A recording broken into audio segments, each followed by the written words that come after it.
If I could go back and change one thing, just one, it wouldn't be the day I found the stock certificate. People assume that's the moment. It isn't. It was 10 seconds in Desmond's office, weeks later, right after he told me what my shares were worth if I sold them to Hargrove. He said the number out loud, and I did the math on the house and the medical bills and Piper's braces, and I made a decision. I didn't say it. I didn't even let myself think it in full words, but I made it. For 10 seconds, sitting in that cracked leather chair, I had already decided to take the money and never ask another question about it. Then, I asked the question anyway. If I don't sell, what happens? I still don't know why. I wasn't thinking about the 41 people on that floor yet. That came later. If I had to guess, I asked it the way you check a stove burner you're almost certain you turned off. Not because you doubt yourself, because you want to be able to say you checked. That's the part I go back to. Not the folder, not the funeral, not even the vote. For 10 seconds, I was already someone who took the money and didn't look back. It took one ordinary question to become someone else instead, and I still don't fully understand how close I came to never asking it. I don't usually talk to people this way, laying it all out, start to finish, like we're sitting across a table from each other with nowhere else to be. But you feel like someone I could tell this to. So I'm going to tell it the way I'd tell it to a friend, not the way I've told it to lawyers or to my sister or to the version of myself that still doesn't quite believe it happened. Just this, from me to you. Once.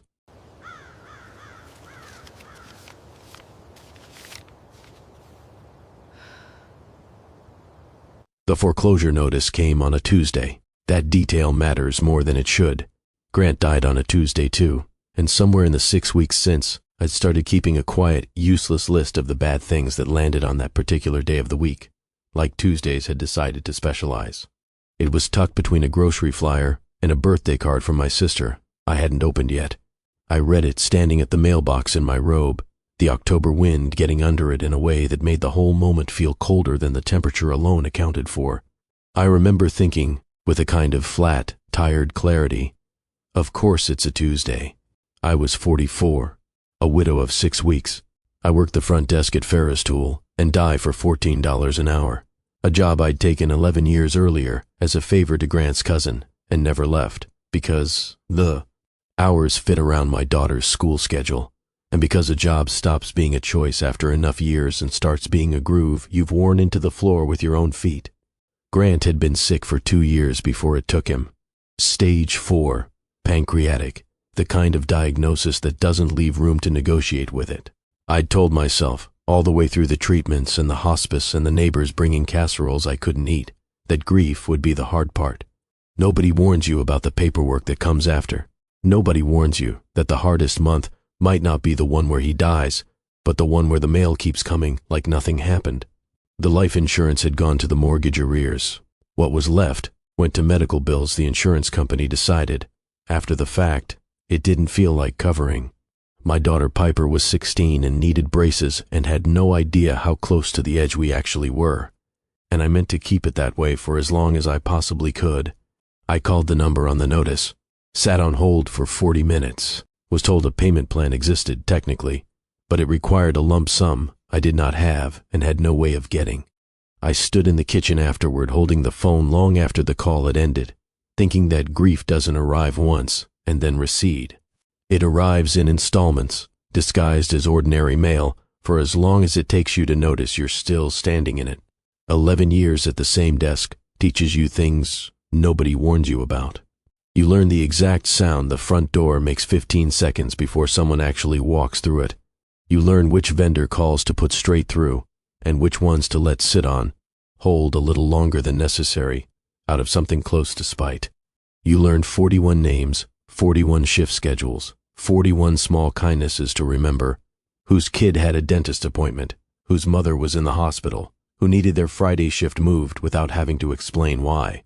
What you don't learn, not for a long time, is how small you've made yourself in the process. I answered phones. I filed invoices. I ordered the paper for the copier and remembered everyone's coffee order before they remembered it themselves. I was good at my job in the particular way that gets called reliable instead of valuable, which I understood, even then, was a polite way of saying replaceable. Every raise, I asked for twice. The first time, gently, in a way that made it easy to say no. The second time, with numbers written down, because I'd learned that gentleness alone didn't move anything.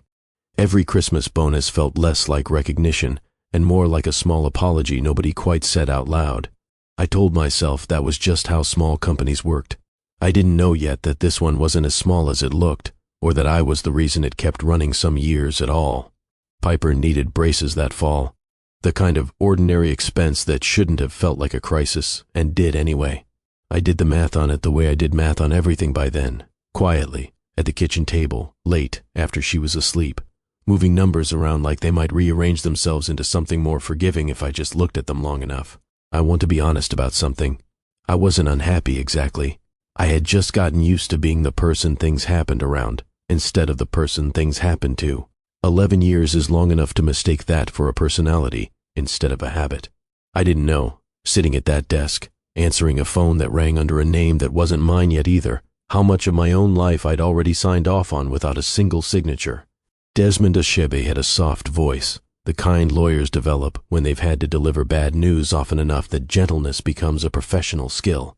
I went to see him not long after the foreclosure notice, mostly to ask if there was any stone left unturned in Grant's estate, some forgotten savings bond, some account I'd overlooked in the fog of the last 2 years.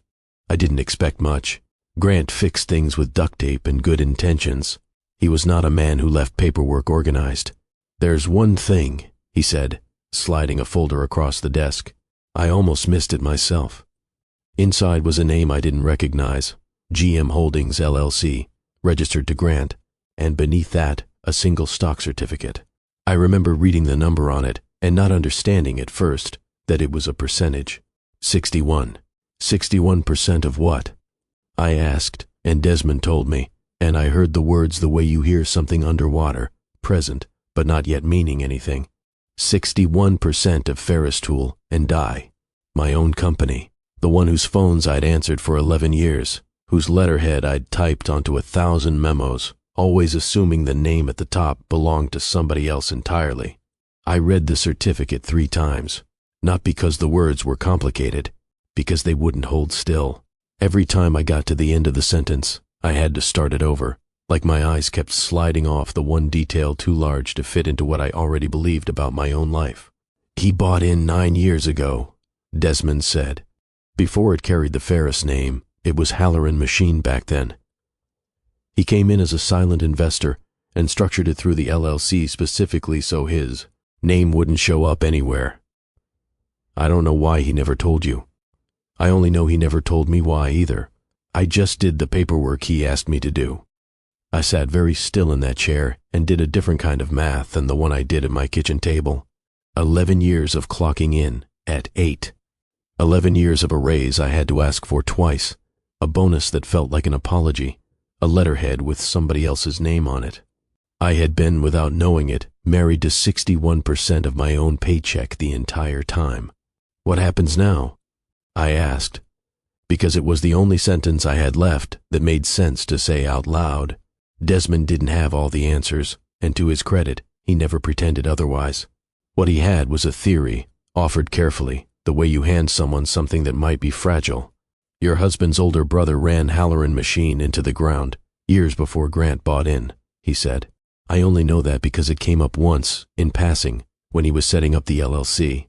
He didn't want his name anywhere near it, not because he was ashamed of investing, because he didn't want anyone connecting him to what his brother had already done to that place. I sat with that for a long moment. I'd never met this brother. Grant mentioned him maybe twice in 30 years of marriage, always briefly, always in a tone that closed the subject as fast as it opened it. I used to think that was just Grant being Grant, a man who didn't dwell. Now I wondered if it was something heavier than that, something he'd carried alone so I wouldn't have to carry it with him. I want to be honest here, because I think it matters. I don't know if Desmond's theory is the whole truth. I never got to ask Grant directly, and by the time I found the folder, there was no version of that conversation left to have. I've turned it over more times than I can count, and some days I believe it completely, and other days I think there might have been more to it. Pride, maybe, or some private wound about the family name that had nothing to do with me at all. I still don't know if I have it right. I've made a kind of peace with not knowing, though it took longer than I'd like to admit. What I do know is this. For 9 years, my husband quietly kept a struggling machine shop alive from a distance without ever once mentioning it to the person who answered its phones every single day. He watched me come home tired from a job he was, in some real sense, responsible for. He never said a word. Not when we were struggling. Not even near the end, when he must have known there wouldn't be another chance to say it. I don't know if that was love or shame or some tangled version of both. I only know it was Grant's, entirely, and he took the reasons for it with him. I don't tell this part often, the part about Grant's brother, about not knowing for certain. Most people want the clean version of a story, the one with a tidy reason behind every choice. This one doesn't have that, and I've learned to stop apologizing for it. If you're the kind of person who stays for the parts other people usually leave out, the not knowing, the theories that never quite settle, then I think this is a good place for you. Stay a while. There's more of this story, and I'd rather tell it to people who don't need it wrapped up neatly. Desmond answered that question the same afternoon, still sitting across from me in that same office, though not with a full answer, just the start of one. He told me, plainly, that as majority shareholder, what happened next was largely up to me. What he couldn't tell me yet was what next actually looked like, because the full picture hadn't come together on his end. It did, 10 days later, when he called with the rest of it. There was an offer on the table, a private equity group called Hargrove Capital, wanting to buy Ferris outright. The vote was set for 3 weeks out. I read the offer twice, cover to cover, at my kitchen table after Piper had gone to bed. It was generous on paper, generous enough to clear the mortgage, pay off what the insurance company wouldn't touch, put something aside for Piper's future, and still leave money over. I sat there doing the math I'd gotten so used to doing, and for once, the numbers came out in my favor instead of against me. Then I got to the fine print: consolidation of operations, relocation of manufacturing to a facility outside Charlotte, a timeline of 18 months before the Route 9 plant closed for good. I recognized the language before I fully understood what it meant, because I'd typed some version of it myself, a dozen times over, in HR memos I never questioned. Right-sizing, operational efficiency, redundancy, words I'd filed and forgotten, the way you forget a word you've only ever used to describe someone else's bad day. Except this time, the names attached to those words weren't strangers in a memo. I knew who'd be sitting in those seats when the letter went out. Deshawn in fabrication, whose wife needed dialysis 3 times a week. Priscilla in quality control, 6 months from paying off her trailer. 41 people whose schedules I'd built, whose kids' names I knew, whose worst weeks I'd quietly worked around without ever making it a thing. I thought about the number Hargrove was offering me personally, enough to save the house twice over, enough to stop doing kitchen table math for the rest of my life. And I thought about 41 names on a memo that would use words I used to type without a second thought. I didn't sleep well that night, or the 10 that followed it. For the first time since the folder, the question in front of me wasn't, what do I need? It was, what am I willing to be the reason for? I started staying late after that. Not to work. I told myself that for the first few nights, and it stopped being true almost immediately. I stayed to read. There was a filing cabinet in the back office, the one that had technically been mine for 9 years without my knowing it, though nobody had ever thought to lock it. Why would they? Nobody imagined the woman at the front desk would ever want to see what was inside. I went through it after everyone else had gone home, under one light, with the building making the particular quiet sounds a place makes when the machines have stopped for the day. I found 10 years of financial statements. I found that the plant had turned a profit every year but one in that stretch, which surprised me, because from the front desk it had always felt like we were one bad month from folding. And then I found the line I wasn't looking for. An emergency line of credit, routed through GM Holdings, drawn on twice. Once during a slow winter I remembered clearly, because that was the year. Nobody's overtime got approved, and once the year before that, when a shipment of steel came in late and payroll should have been short and somehow wasn't. Nobody on the floor had ever seen that line of credit. It wasn't supposed to be seen.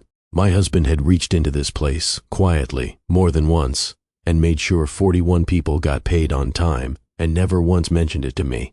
Not at dinner, not during the 2 years he was sick, not even near the end, when he must have known there wouldn't be another chance to say it. I sat on the floor of that back office with a decade of paper in my lap and cried in a way I hadn't let myself cry since the funeral. Not because it was sad, exactly. Because it was the closest I'd come, in 6 weeks, to actually finding him again. Not the version of Grant who fixed things with duct tape and forgot to balance a checkbook, but a version who'd spent 9 years quietly protecting a place he never claimed credit for. The same way, I realized, he'd spent 30 years quietly protecting me. That night, the company stopped being a problem I'd inherited. It started being the last conversation I never got to finish with him. I want to tell you what I actually knew about Callum Reyes before that Thursday, because it isn't much, and I think that matters. I knew his name from the shift schedule, where it appeared every week without complication. Never late, never a no-call, the kind of name a scheduler stops noticing precisely because it never causes a problem. I knew he ran the floor the way his father had before him, though I only knew that because someone mentioned it once in passing, the way you learn things about people you see daily without ever really seeing them. I knew he had a son. I knew the boy had something going on with his heart. A hole, someone said once, though I never asked for details, because it felt like the kind of thing a person shares when they're ready to and not before. What I knew for certain was the schedule. A specialist 90 minutes away, appointments that came around every few months, and a father who never asked for time off so much as quietly needed it. I moved his shifts around without being asked twice. It wasn't kindness exactly. It was just the job. Or, that's what I told myself. I didn't know, until much later, what those appointments cost him beyond the drive. I didn't know about the co-pays, or what a missed shift meant for a single father raising a son alone. I knew a name on a calendar. I didn't know a person, and I certainly never imagined him as someone I'd need to reckon with directly, as someone who'd stand up in a room and hand me a plan I hadn't asked for and couldn't have written myself. If you'd told me, in the days before that Thursday, that the man whose schedule I quietly rearranged every quarter was about to become the person I owed the most honest version of myself to, I don't think I would have believed you. I thought of him, if I thought of him at all, as a name I was helpful to, not as someone who'd end up changing what I did with 61% of a company. That's the trouble with working a front desk for 11 years. You think you know everyone. Mostly, you only know their schedules. 10 days before the vote, I went back to Desmond's office one more time, not for paperwork, for a question I'd been circling for 2 weeks without quite landing on it. If I don't sell, I said, if I vote against the Hargrove offer, what happens? He didn't rush the answer, which I appreciated more than he probably realized. Then you're the majority owner of a machine shop, he said, with everything that comes with it. No lump sum, no clean number to point to, just a company and everyone in it. Just a company and everyone in it. I've thought about that sentence more than almost anything else anyone said to me that year. It wasn't a warning. Desmond didn't say it like one. He said it plainly, the way you'd describe weather, and somehow that made it land harder than if he'd tried to talk me into anything. I sat with it in the car afterward, not driving anywhere, just sitting in the lot with my hands on the wheel. And what came to me, unprompted, wasn't the fine print of the Hargrove offer, or the number on my own shares, or even the 41 names I'd been carrying around for 2 weeks. It was Grant's voice. Something he used to say, back before any of this. Back when our biggest problems were the ordinary kind. You don't get to fix a thing you're not willing to touch. He wasn't talking about a company when he said it. I don't even remember what he was talking about. A fence maybe, or something with the car. But it came back to me whole, in his exact voice, in that parking lot. And I understood, finally, what I was actually being asked to decide. Not whether I needed the money. I did. Everyone around me knew I did. The question was whether I was willing to touch the thing I'd been handed, instead of just cashing it out from a safe distance, and calling that fixed. 20 minutes later, I walked back inside and asked Desmond to set up a meeting with the floor. Before the vote, not after. Someone asked me once, not long after all of this, why I didn't just take the money. It's a fair question. I still don't have a short answer to it. I never have. What I have instead is this, the long version, told the way it actually happened, because I've never found a way to shrink it down to something that fits in one sentence without losing the parts that made it true. If you've got a version of that same question sitting in your own life, A decision nobody could have blamed you for making the easy way. This is the kind of place that takes the time to tell it properly. Subscribing just means there's more of that waiting for you when you need it. I wore the navy blazer. It was the only one I owned, and I'd worn it once before, to Grant's funeral, and some part of me registered the strangeness of that even as I was buttoning it that morning, that the two hardest rooms I'd walk into that year would both require the same jacket. The break room held 41 folding chairs, borrowed from the Union Hall, arranged in rows that weren't quite even. I came in through the side door, not the front door I'd used every single day for 11 years. I noticed that too. Small thing. It stayed with me anyway. Warwick spoke first. I'd asked him to. I didn't think I could say the opening part myself, without my voice doing something I couldn't control. He told them what he'd only learned himself a few weeks earlier, that I was the majority shareholder, had been for 9 years, that it was Grant's holding and now it was mine. Then he looked at me, and the room looked at me, and I understood, in that exact moment, that 11 years of context had just been rewritten in front of everyone at once. I want to try to describe what that felt like, because I don't think people talk about it much. It wasn't hostility. Nobody in that room was unkind to me. Not then, not later. It was something quieter and harder to sit with. A room full of people doing fast, silent math on every small interaction they'd ever had with me. The time I'd moved a shift without being asked twice. The time I'd remembered somebody's appointment before they did. Things I'd done because it was the job, or because I liked them, or both. And now every one of those moments had a second explanation sitting underneath it that hadn't been there an hour before. I felt Priscilla's eyes on me longer than anyone else's. She'd never once brought me coffee in 11 years, though I knew she brought one to Warwick most mornings without being asked. I remember thinking, standing there in that blazer, that I had no idea whether anything between us would change now or just quietly stay the same out of habit. I stood at the folding table instead of sitting, because sitting felt like asking them to see me as smaller than what I'd just been described as, and I wasn't sure yet what size I actually was. I told them what I'd told Desmond. That I hadn't known either, not until a few weeks ago, and that I'd found out in pieces, in an office, the same way most of them were finding out now, except with more time to sit with it than I was giving them.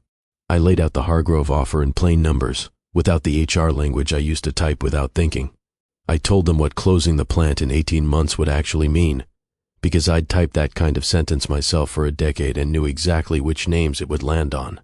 I could vote yes, I told them. It would fix things for my family. I'm not going to stand here and pretend it wouldn't. My voice caught on that word, family, longer than I wanted it to, and I let it catch, because pretending otherwise would have been its own kind of lie in a room I just asked to trust me. But I've worked in this building 11 years and most of you longer than that, and I don't think I can look at this room and vote for the version of this that ends with all of you finding out the way I did, after it's already decided. Nobody clapped. Nobody was supposed to. It wasn't that kind of room, and it wasn't that kind of thing I'd said. It was just true, and I'd finally said it out loud, to the people it was actually about. That was when Callum stood up. I didn't know his name would be the next thing I heard. I'd said what I came to say, and the room had gone quiet in that particular way rooms go quiet right before something shifts, and then a chair scraped back, and it was Callum. I braced for something else entirely. I want to be honest about that. In the half-second before he spoke, I assumed I was about to be confronted, that someone was finally going to say, out loud, what I'd half expected since Warwick first said my name. I thought, watching him stand, that he wanted to embarrass Warwick in front of everyone. Maybe use the moment to settle something that had been building between them for longer than I knew about. I was wrong about that. I just didn't know it yet. What he had instead was a folder, and inside it, 3 weeks of work I hadn't known existed until he laid it out piece by piece. A pension fund's written commitment to a partial buy-in. 41 signatures on a clipboard, gathered one conversation at a time, from people I'd just watched recalculate everything they thought they knew about me. A restructuring plan for profit sharing that he'd built, he told the room plainly, out of a night school textbook and more stubbornness than formal training. It wasn't as clean as Hargrove's offer. He said that himself, first, before anyone else could. No lump sum, no tidy exit, no single generous number to point to. What it had instead was a plan for the plant to keep running, here, on Route 9, employee partnered, slower and harder than a buyout, but not 200 miles away, and not gone in 18 months.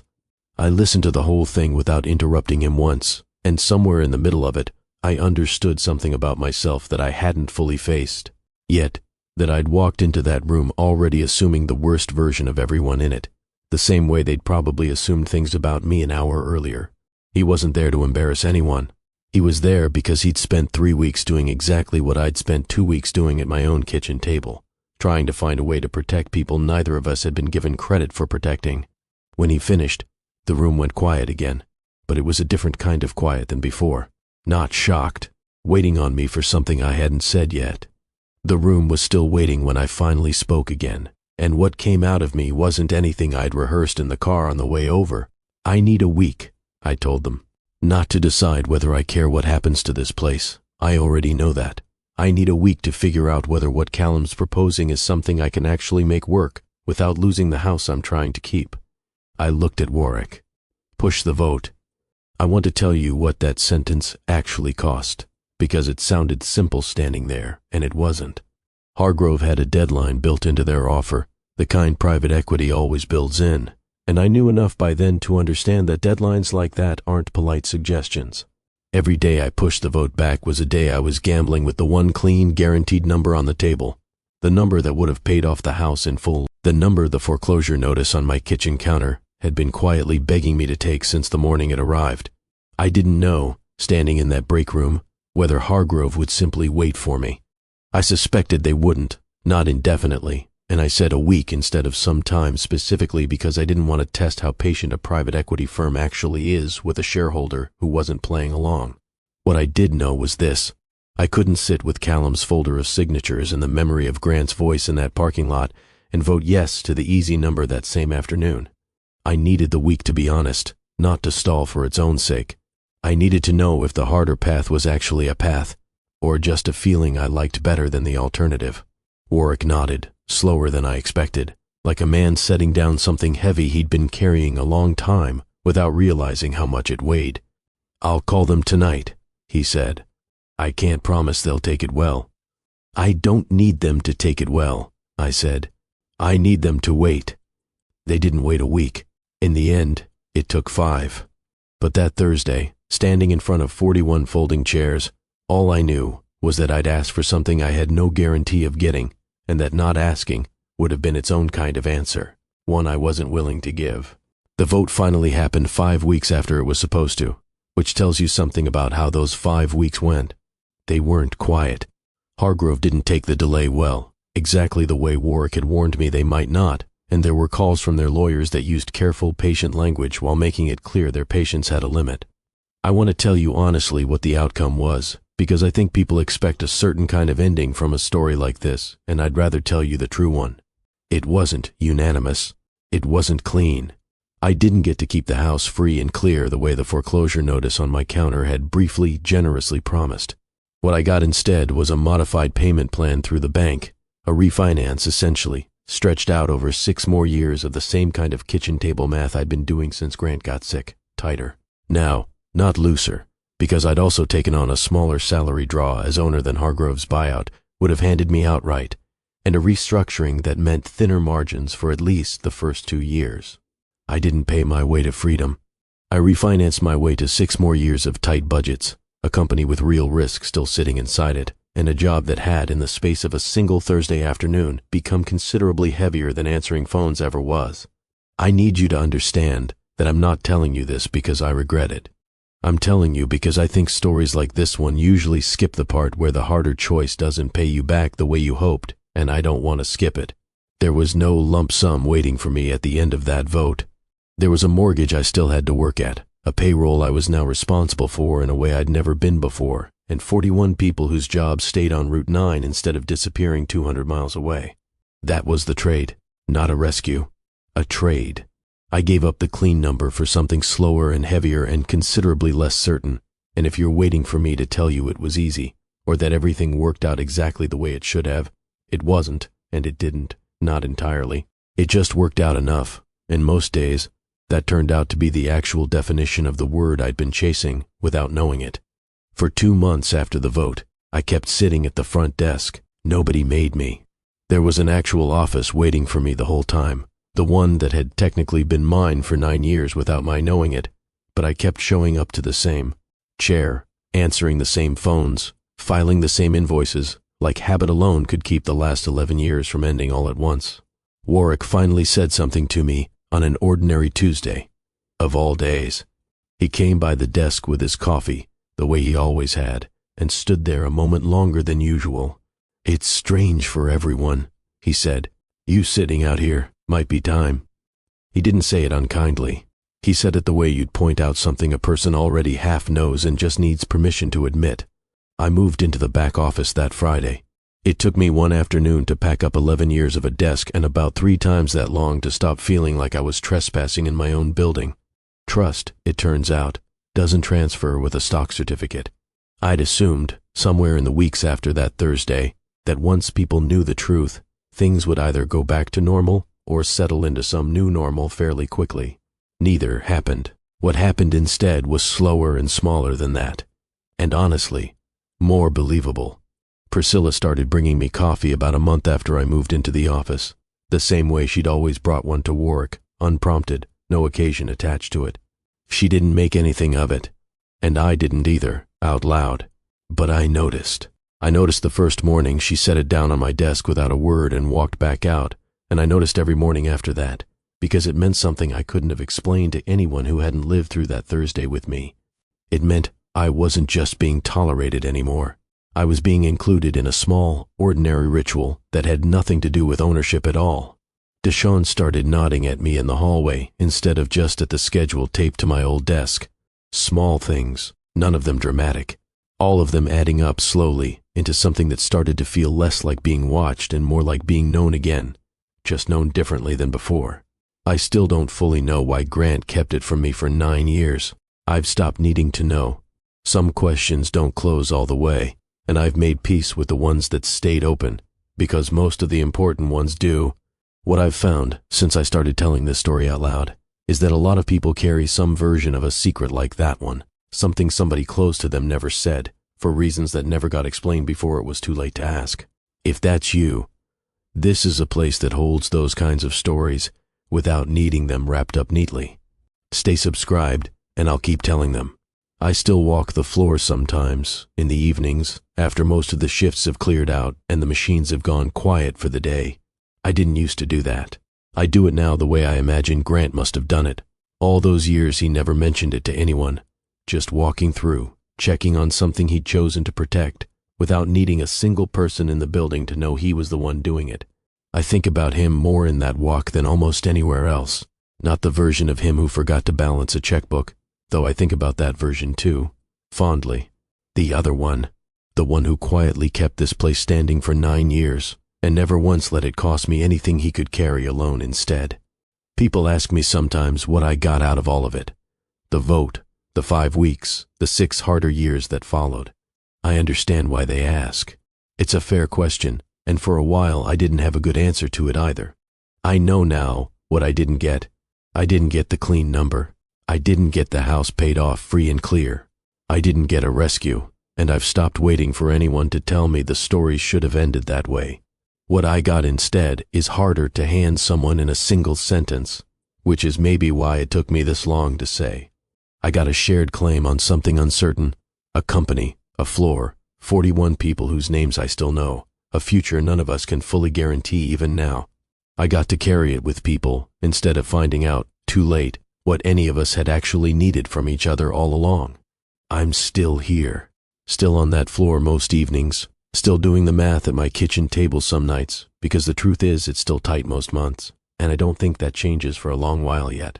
Still choosing it anyway, the same way I chose it that Thursday, in a room full of folding chairs, in a blazer I'd worn to a funeral, not knowing yet what it would actually cost me to mean what I said.